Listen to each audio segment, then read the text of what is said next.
What's happening? You got the retro gaming hippie. Today I'm going to bring you my interpretation of a classic RPG. So obviously I think I'm going to that I enjoyed the game called Shadow Hearts on the PlayStation 2.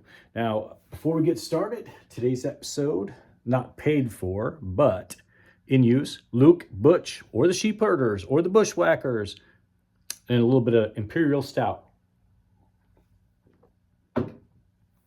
So Shadow Hearts was released in 2001, right around the same time of Final Fantasy X. If you think about in terms of role-playing games that I played the most, or for the most part, the ones I played at all on consoles were Final Fantasies, starting with 7, 8, 9, 10, up to 11, and then the Shadow Hearts series, which I was lucky enough to come across a while ago, including Kuldeka, which I've reviewed before. Shadow Hearts is the second one of the Shadow Hearts series. Oddly enough, it's called Shadow Hearts because Kuldeka is not. Why are they connected? You could probably look deeper on the internet for yourself and know. As far as in the game, what I noticed, there were some similar characters. And then looking at the developers, I think there's a few of the similar developer or developing companies. But other than that, I don't know what the real connection was. It was a huge jump in the good thing that I enjoyed about Kuldeka in the terms of role-playing when they brought it to PlayStation 2. So there's some things I liked about it.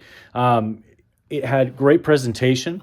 So what do I mean is, I mean the maps, the graphics, the characters, the animation. It's the presentation of the game. How does it look? How does it feel? How does it play? I thought they did that really, really, really well in that aspect. I think it has a decent replay value because you can slightly modify weapons in certain ways through something called acupuncture. Not huge, but something kind of new for the time that I can recall.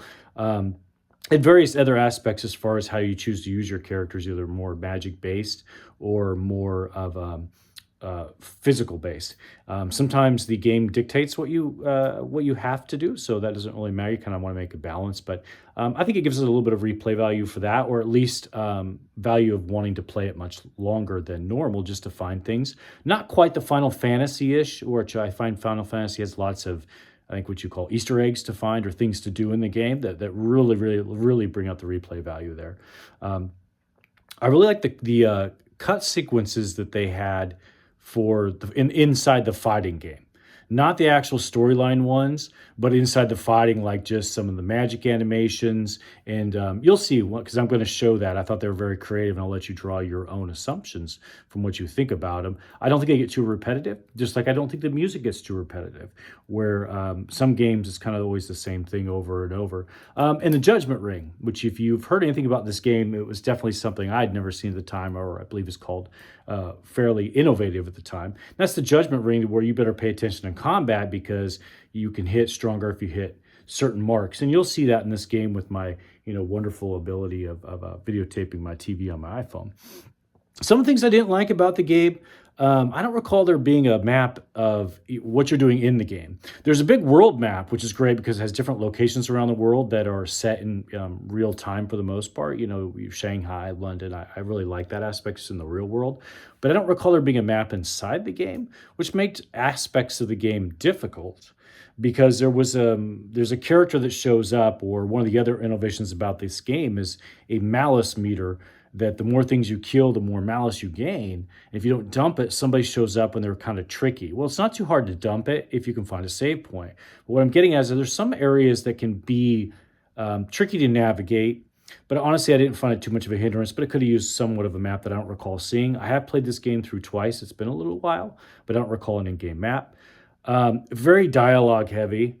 And so the cut sequences that I recall were not as smooth or as good as what I felt could have been done with the PlayStation 2, that's for sure. It was a lot more probably storyline driven, where you're reading what they're saying, which is fine. I just did a lot of pushing the X because I'm not much of a dialogue reading story. I don't mind watching the story develop, but I'm not much for reading it. Yeah, that's just me. But other than that, let's fire this up. Let me show you a few things that I enjoyed about it, some of the battles. Hopefully you can get the music, see it pretty well, and then I'll give you a little bit of final wrap-up of what I think about this game.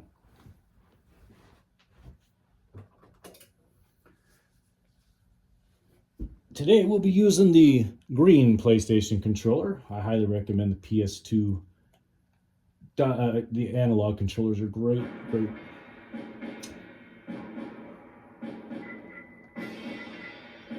So here's my characters: 3 to a party at a time in a fight, but you only get a total of 4. You could of course rename them, as you can see I did here. And when I was talking about being able to modify your characters or weapons for that matter, it's when you go to equipment, I can change his accessories to up physical attack, physical defense, special attack, avoidance, so things of that nature. You can kind of play around with that a little bit. You can also modify weapons you pick up to increase their judgment ring. When you go up and level, your stats just go up on your own. They don't give you points to distribute them. Let's find a little battle. Here we are in Shanghai. I like how it looks like a little town. And there's soldiers. But it's the 1900s, of course, so they're not too well on. And here it becomes fairly turn-based. And give me your thoughts on the animations. I think they're really cool. I think they're very well done, but there are some things that I could comment about them for the context of time. The first thing, we're going to take Yuri and we're going to fuse him into what he's really known to be, and this is some kind of connects to spiritual creatures. In this case, I like to go with fire.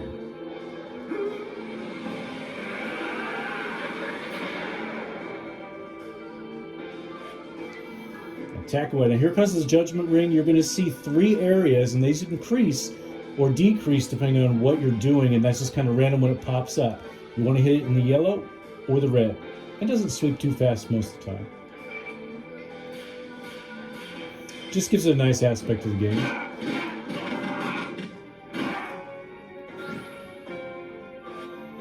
She's probably got some of my favorite animations when you go to her special abilities, such as secret weapons. They get better the further you go along, which also gives more replay value. Notice the nice character design.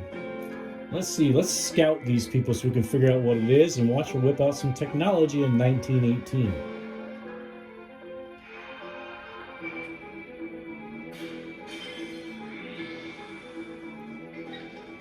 Yeah, I can use some help here. Out come the X-ray glasses. And of course, it scans the area. I will try to show one more of hers, and then I'll wrap this battle up. These guys are pretty weak. This I found to be pretty good too, but you'll see. I thought that, it was a little dated. He's kind of a magic user.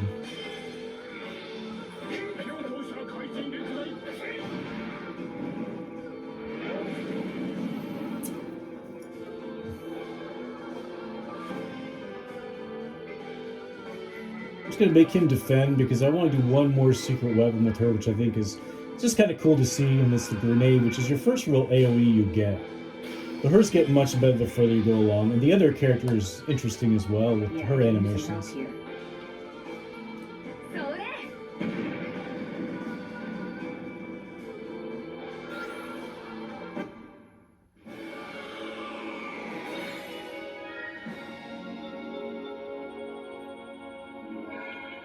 And you level up on its own. It increases your stats automatically and things of that nature. And then he picks up soul energy to unlock more or higher level soul creatures, like the thing he morphed into via the graveyard. But those are things I think you should explore on your own in the game. But there were innovations that I never played with something before and just brought a higher texture to that role-playing experience. We'll pause it there because I'll give you my final thoughts. So with that being said, in terms of my opinion on the game, I think it's a great game. It does a lot of things a lot better than Kuldeka did, but obviously it had a lot more to work with. This is PS2, not PlayStation, and they had a lot more time to develop and look at feedback on it. What did it compete with at the time for me? Final Fantasy X came right around the same time as this, which I love that game very much as well. I think that one is the one that has the best way to upgrade your characters, that big old graphy system, whatever you want to call it. Absolutely love that. And I thought Blitzball was really good. The animation stuff were great. I own that game as well. The biggest difference is that Final Fantasy X is extremely cheap, and Final Fantasy series is extremely cheap when compared to Shadow Hearts. So with that being said, is Shadow Hearts worth that much more than Final Fantasy X? to play unless you're really connected to nostalgia and really want to build your collection because it's hard to get? No. A lot of times I think games get overvalued just because they're a rarity or something at that time, and that's why they're so expensive. Is it a great game? Sure it is. It's a very fun game, but so is Final Fantasy X, which has a lot of texture and a lot of time to it as well for a fraction of the cost. Now, if I was going to buy this and I was a serious collector, what would I pay for this? I would pay about $110. I know that sounds counterintuitive to what I just told you, but because based on the fact that it may be something rare, I never see this. I see Final Fantasy X all the time. I mean, I got this one at a gaming expo, and I've been, obviously there's eBay, but I've been actively game hunting for probably 10 to 15 years now, and I never saw this. I got the other two, but not this one or Quildeca. These are what I picked up at a retro gaming show, so rarity makes things go up. It's definitely about $110 is what I think this is worth, complete in box. It's a great game. Definitely check it out. So that being said, I am the Retro Gaming Hippie. I don't sell nostalgia. I don't buy nostalgia because I am nostalgia.